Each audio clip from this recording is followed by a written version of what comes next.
Shalom, saudaraku sahabat Harapan Baru yang dikasihi dan diberkati Tuhan. Berjumpa kembali hari ini dengan podcast Harapan Baru. Dalam seri kesaksian kali ini telah hadir bersama dengan kita seorang ibu yang akan menyampaikan kesaksian imannya. Bagaimana ia bisa mengenal Tuhan Yesus, kemudian berkomitmen untuk mengikut Tuhan Yesus dan bersedia dibaptis. Di tengah banyak pergumulan penolakan dan juga pergumulan sakit dalam dirinya, tetapi ia tetap kuat dalam mengikut Tuhan. Dan hari ini Ibu akan sharing, bercerita tentang pengalamannya. Kiranya ini boleh menjadi berkat bagi kita semua. Ya, shalom Ibu Ayu. Ya, kita bisa perkenalan mungkin ya supaya para pemirsa juga boleh mengenal Ibu. Siapa tahu nanti di jalan kenal sebelum kita mendengar sharingnya Ibu. Iya, shalom. Perkenalkan, nama saya Ayu. Saya bergereja di GNS Galangning Sabda Cicabuduk. Ya, namanya Ayu, ya. Seayu orangnya. Sama dengan namanya kita sama ya. Bergereja di GKPB Galangning Sabda di Cica. Betul. Iya, terima kasih kesediaannya Ibu. Sama-sama, sudah Ibu. Mau untuk berbagi bagi semua pemirsa kesaksian iman bagaimana mengikut Tuhan Yesus. Ya, Ibu Ayu ya saya panggil ya. Ibu Ayu, boleh ceritakan sedikit bagaimana pengalaman pertama Ibu bisa kenal Tuhan Yesus sampai akhirnya Ibu berkomitmen untuk mau ikut Tuhan Yesus dan menyerahkan diri sepenuhnya kepada Tuhan Yesus. Pengalaman saya itu, saya mengetahui ketika saya remaja ya. Ketika saya remaja, dari firman Tuhan yang waktu itu kita sering sekali mendengar firman Tuhan tentang akulah Alfa dan Omega, dan yang saya ingat yaitu firman Tuhan di mana beliau berbicara, jikalau pipi kananmu ditampar, berikanlah pipimu sebelah kiri. Itu juga sangat luar biasa sekali. Wow, bagaimana kita ditampar pipinya, tapi kita harus mengasihkan pipi kita sebelahnya. Itu, sepertinya ini luar biasa ini Tuhan ini, begitu. Dan di mana waktu itu saya melihat teman-teman saya, orang-orang di sekeliling saya, umat Kristiani, bagaimana mereka hidup dengan bersikap yang sangat saya terkagum-kagum. Itulah yang awal mulanya saya mengikut Tuhan Yesus juga. Berarti waktu itu Ibu belum Kristen ya? Belum, saya belum. Jadi taunya firman itu dari teman-teman? Dari saya kadang lihat di YouTube atau saya, karena hobi saya waktu itu membaca Ibu. Hobi membaca? Iya, hobi saya membaca. Saya pernah juga dengan teman saya, di mana waktu teman saya membawa Alkitab ke rumah saya. Iya, ada.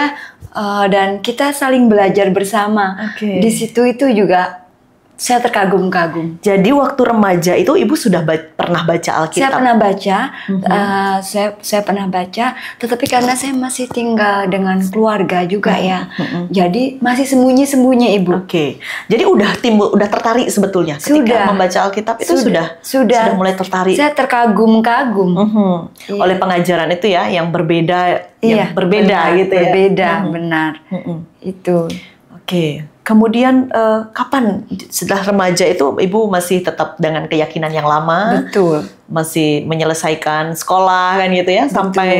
Lalu sampai kapan Ibu berani mengambil keputusan untuk saya percaya sama Tuhan Yesus, saya mau dibaptis? Saya berani mengambil keputusan ketika saya sudah keluar dari rumah ya. Ketika saya sudah mulai mandiri, saya sudah bekerja dan saya tinggal di Bali. Itu saya diproses seperti itu. Waktu itu sudah menikah? Belum. Saya belum menikah. Saya belum menikah Ibu. Gitu. Jadi waktu itu ada teman atau ada siapa yang mengantar ke gereja atau pendeta, ada yang mendampingi? Enggak, saya waktu itu sendirian. Saya diproses sendiri. Saya sering mendengarkan YouTube. Saya sering mendengarkan khotbah. Jadi diproses sendiri, saya tidak ada yang membimbing memang. Jadi belajar saya sendiri. Saya mencari. Seperti itu. Waktu itu sudah punya Alkitab yang dibaca? Sudah punya. Saya sudah punya Alkitab saya. Jadi prosesnya lumayan panjang ya, dari Ibu remaja sampai kemudian baptisnya Ibu tahun berapa itu? Saya baptis 2016. Tetapi saya ada pembaruan lagi yaitu awal 2020, sekitar awal 2020. Awal 2020 yang mengaku bahwa benar-benar percaya sama Tuhan Yesus Kristus ya. Iya, di situ saya benar-benar tahu kebenaran. Tahu kebenaran yang hakiki di situ. Jadi semakin diperdalam. Akhirnya Ibu datang ke gereja atau bagaimana? Ada yang mengajak untuk pembaruan, ya itu Ibu, memang Tuhan proses saya seperti itu. Jadi awal 2020 itu saya mulai tinggal di Cicabuduk, karena sebelumnya di situ. Iya, di situ, dan saya nggak sengaja saya jalan-jalan, saya lihat GNS.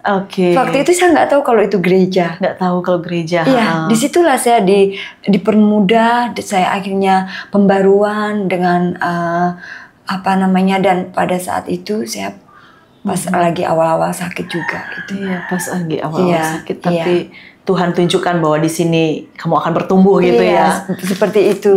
Luar biasa Tuhan Yesus. Ya. Jadi kita nggak pernah tahu bagaimana cara Tuhan memanggil seseorang sekali. Kok kebetulan rumahnya dekat dengan gereja itu memang seperti Tuhan tuh sudah atur di situ semuanya gitu loh. Itu Ibu. Ya, kan panjang itu prosesnya ya, dari remaja mulai mengenal, kemudian keluar dari rumah untuk bekerja, terus kok bisa sampai ke Bali. Ibu aslinya dari? Saya aslinya dari Klaten, lahir di Klaten. Besar di Semarang. Besar di Semarang. Jadi dari Semarang bisa sampai ke Bali, kemudian percaya Tuhan Yesus di sini. Kira-kira ada tantangan nggak yang Ibu mau sharing yang dihadapi, tantangan atau pergumulan-pergumulan yang kita hadapi ketika Ibu mau memutuskan untuk menjadi pengikut Kristus? Iya, tantangan yang pertama itu dari keluarga saya. Keluarga ya. Waktu itu mereka sangat kaget, saya sampai mereka sangat nggak bisa terima ya, menolak berarti menolak sangat keras, bahkan keluarga besar juga itu butuh proses itu saya juga seperti dikucilkan itu, tapi tantangan yang kedua, waktu itu saya mengalami sakit ketika juga. Saya akan baptis itu, saya benar awal-awal sakit, saya flare up, saya di posisi benar-benar untuk nggak kuat gitu, saya lemah sekali. Bahkan pada waktu itu proses pendalaman Alkitab, saya nggak bisa datang. Itu tantangan untuk proses baptis ulang seperti itu. Jadi tidak mudah itu ya. Pertama keluarga pasti menolak ya. Tapi kemudian bagaimana Ibu Ayu bisa meyakinkan mereka bahwa di dalam keyakinan yang baru ini Ibu Ayu bisa baik-baik saja gitu? Iya, seiring berjalannya waktu mereka melihat bagaimana saya sangat mengasihi Tuhan Yesus. Mereka melihat gimana kehidupan saya. Di situ dia menerima, bahkan dia percaya bahwa untuk keselamatan kita bukan karena orang lain, tapi keselamatan kita itu karena sifatnya personal gitu ya. Personal, kita sendiri-sendiri gitu. Dan gimana mereka melihat kehidupan saya itu, sepertinya mereka tahu bahwa saya sangat mengasihi Tuhan Yesus. Bahkan kemarin saya bilang bahwa di dahi saya ini sudah ada salib, saya bilang gitu. Seperti itu. Tapi sekarang keluarga sudah bisa menerima. Sudah, puji Tuhan. Puji Tuhan. Jadi itu biasanya tantangan yang paling berat ya, karena bagaimanapun kita kan lahir besar di keluarga dengan keyakinan yang sama. Lalu sekarang ketika kita menemukan sesuatu yang kita betul-betul yakini, baik itu benar, itu memang tidak mudah. Tetapi puji Tuhan ya, Tuhan tidak pernah meninggalkan. Semua indah pada waktunya. Semua indah pada waktunya. Ketika Dia memanggil, Dia juga akan menolong kita. Amin, amin. Lalu pergumulan dengan sakit bagaimana, Bu? Apakah masih menghalangi Ibu? Pernah nggak lu ikut Tuhan Yesus kok tambah malah berat gitu ya pergumulannya? Sebenarnya berat kalau kita mau ngomong secara daging. Memang saya mengalami sakit ini luar biasa. Kadang tapi saya selalu begini, Tuhan, saya sakit sekali Tuhan, saya sakit sekali Tuhan. Tapi di situ saya merasakan saya damai. Saya merasakan sakitnya ini tidak seberapa Tuhan, karena aku memiliki Engkau Tuhan. Dan saya percaya bahwa saya diberi ujian sakit ini karena Tuhan mengasihi saya. Tuhan akan membuat saya saya semakin kuat di dalam iman. Dan itu yang saya rasakan. Ya, boleh diceritakan sakit seperti apa yang Ibu alami? Mungkin ada pendengar di mana yang juga mengalami hal yang serupa supaya bisa dikuatkan. Iya, jadi kebetulan saya ada sakit lupus autoimun, di mana itu memang imun saya akan ketika saya sakit atau saya kecapean gitu, imun saya akan turun dan saya benar-benar lemah. Badan saya seperti kayak dipotong-potong juga. Kadang saya bangun dari tempat tidur nggak bisa. Kadang untuk bicara saya nggak kuat. Untuk bernafas juga kadang berat seperti itu. Ya, lupus berarti ya, ya itu termasuk autoimun. Iya, tidak mudah. Tetapi gimana? Apakah Ibu merasakan bahwa dalam situasi yang sulit yang Ibu katakan kadang nggak bisa bangun, Tuhan ada untuk menolong? Iya pasti. Iya, kadang di saat saya seperti itu, saya merasakan tetap ada sukacita. Saya tetap merasakan bahwa Tuhan itu ada di kehidupan saya. Dia tidak pernah meninggalkan saya. Seperti itu saya pernah merasakan gimana Tuhan memegang pundak saya. Saya merasakan, saya merasakan Roh Kudus bekerja dalam hidup saya. Seperti itu. Jadi dari tantangan-tantantangan yang dihadapi itu, akhirnya Ibu Ayu bisa melewati itu. Amin, puji Tuhan. Bersama dengan Tuhan. Amin, gitu ya. Tuhan Yesus. Dan Tuhan tunjukkan jalannya ya satu persatu sehingga bisa dilewati.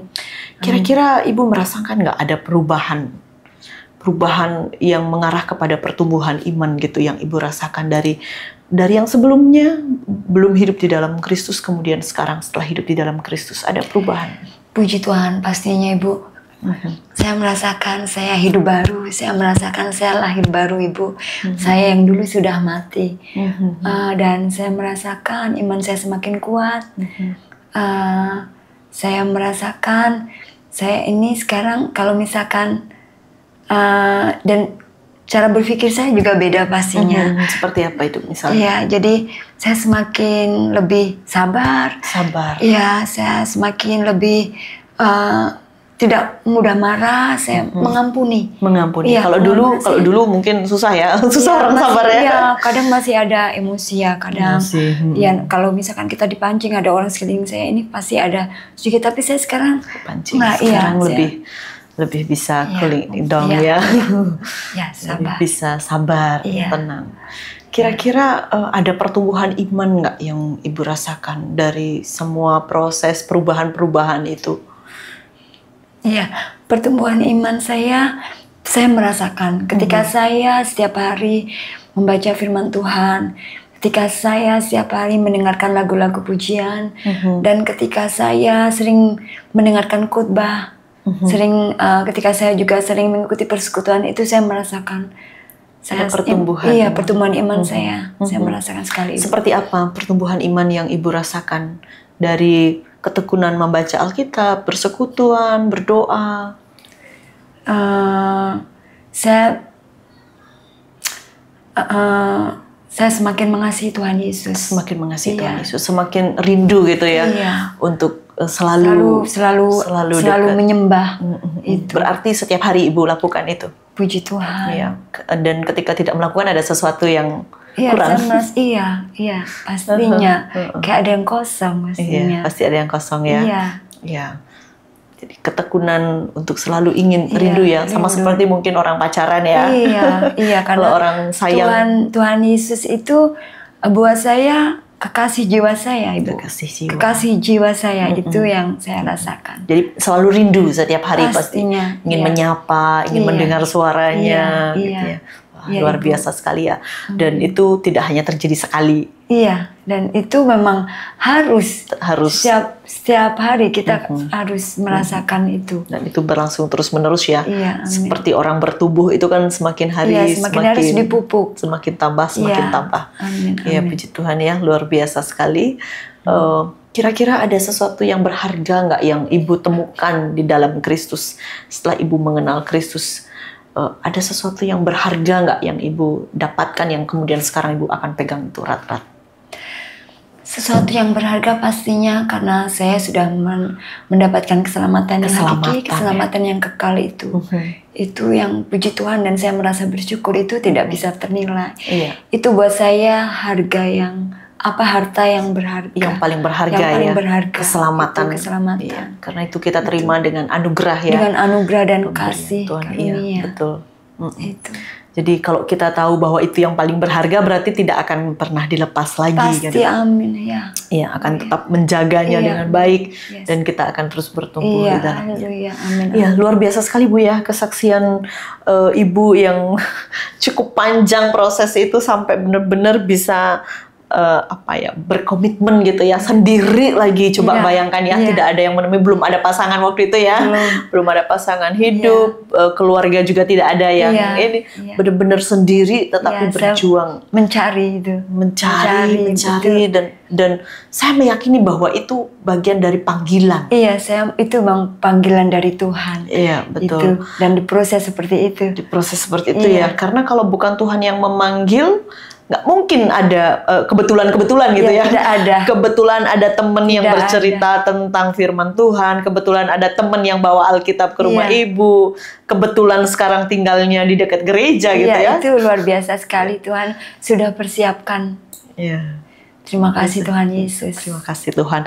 Jadi kalau kita melihat itu seperti sebuah skenario yang Tuhan sudah atur ya. Betul sekali Ibu. Aku mau pilih orang ini. Iya, kemudian dia bawa di dalam proses, dan kalau kita lihat Ibu dari Semarang, kenapa harus ke Bali dulu gitu kan? Benar Ibu. Iya, kan? Aduh, luar biasa. Jadi proses yang luar biasa. Ya, ada ayat nggak ya? Mungkin 1-2 ayat favorit yang Ibu mau share yang menguatkan Ibu selama ini di tengah berbagai tantangan yang Ibu hadapi. Jadi Galatia 5 pasal 22-23 di situ buah-buah roh ya. Karena kita sebagai anak Tuhan Yesus, kita harus hidup seperti dia ada di buah-buah roh. Ada kasih, sukacita, damai sejahtera, kemurahan itu ya. Iya, betul. Ya, Galatia 5. Iya. Mazmur 91 juga yang setiap hari pasti saya ucapkan setiap hari, di mana di situ ada perlindungan. Tuhan berkat Tuhan yang menjaga Tuhan. Iya. Iya. Luar biasa sekali Bu ya. Jadi memang ketika kita berpegang pada firman Tuhan, kita akan selalu berusaha untuk hidup gitu ya. Kayak tadi buah-buah roh ya, kita akan meyakini bahwa, dan kita akan berusaha untuk menghasilkan buah-buah roh gitu ya. Karena hidup kita sudah dituntun oleh roh Allah, itu rohnya yang kudus. Ya, adakah mungkin hal-hal lain yang mau Ibu ceritakan dari semua peristiwa yang tidak mudah, pergumulan untuk mengikut Tuhan Yesus yang sampai Ibu temukan sampai terakhir ini? Ada hal nggak yang mau Ibu sampaikan dari kesemuanya itu? Yang saya sampaikan pastinya 2 kata ini ya. Tempatkan Tuhan di dalam hatimu dan milikilah hati yang mengasihi. Iya. Gitu yang pasti. Iya. Jadi itu menjadi pesan untuk kita semua hari ini ya. Miliki Tuhan di hatimu. Itu yang pertama. Jadi kalau kita udah memiliki Tuhan, dalam kesedihan kita tidak akan berlarut, di dalam ketakutan kita nggak akan takut, nggak akan khawatir, tetapi Tuhan memberi kekuatan. Di dalam sukacita kita juga akan bersukacita bersama dengan Kristus ya. Jadi ini dalam banget Bu, menurut saya maknanya ini ya. Betul. Karena menempatkan Tuhan di dalam hati. Di dalam hati kita tuh artinya apa? Semua banyak gerak langkah kehidupan kita itu kan harus ini menjadi dasar saya kira ya dalam kehidupan. Jadi luar biasa sekali pesan untuk pemirsa dimanapun berada, untuk kita terima hari ini dari Ibu Ayu berdasarkan kesaksian hidupnya. Tempatkan Tuhan Yesus di dalam hatimu. Jadi biar dia yang mengguiding, dia yang menuntun, dia yang menolong, dia segalanya gitu ya. Dan yang kedua, tindakan kasih itu Ibu sampaikan. Itu adalah ekspresi dari iman. Itu ya kalau saya lihat ya. Jadi iman tanpa perbuatan hakikatnya mati kan gitu. Jadi kasih, perbuatan kasih itu adalah sebagai tanda bahwa orang beriman, sebagai tanda bahwa Tuhan Yesus ada di dalam hatinya. Dia akan mengasihi Tuhan tidak hanya cukup dengan kata-kata, harus dengan tindakan kasih. Tidak cukup dengan hanya memuji Tuhan, mengangkat tangan gitu ya, tetapi juga diwujudkan di dalam tindakan kasih kepada sesama. Betul. Wah, luar biasa sekali ya. Ya, terima kasih banyak Ibu Ayu, sungguh berkati kita semua. Saya sendiri juga diberkati. Amin, karena hari ini dengan kesaksian Ibu Ayu, saya pun diperteguhkan kembali gitu ya. Amin. Saya menjadi semakin belajar juga untuk bisa menempatkan Tuhan Yesus menjadi sentral dalam kehidupan kita. Amin. Ya, baik pemirsa Harapan Baru yang dikasih dan diberkati Tuhan, demikian podcast hari ini sudah kita ikuti bersama di dalam seri kesaksian. Bagaimana titik balik mengikut Tuhan Yesus, proses kehidupan yang tidak mudah di tengah banyaknya tantangan dari luar maupun di dalam diri yang dihadapi. Tetapi satu hal yang diyakini bahwa ketika Tuhan Yesus benar-benar ada dan memilih seseorang, maka Tuhan akan membuka jalan untuk segala sesuatunya. Kita akan berjumpa kembali di dalam podcast-podcast berikutnya dan kiranya podcast hari ini boleh menjadi berkat untuk kita semua. Dan jangan lupa untuk subscribe, like, komen, dan share sebanyak-banyaknya kepada teman-teman di channel YouTube Harapan Baru, Yayasan Tabur Tuai GKPB Bali. Sampai berjumpa kembali dalam podcast berikutnya. Tuhan Yesus memberkati kita. Tuhan Yesus memberkati.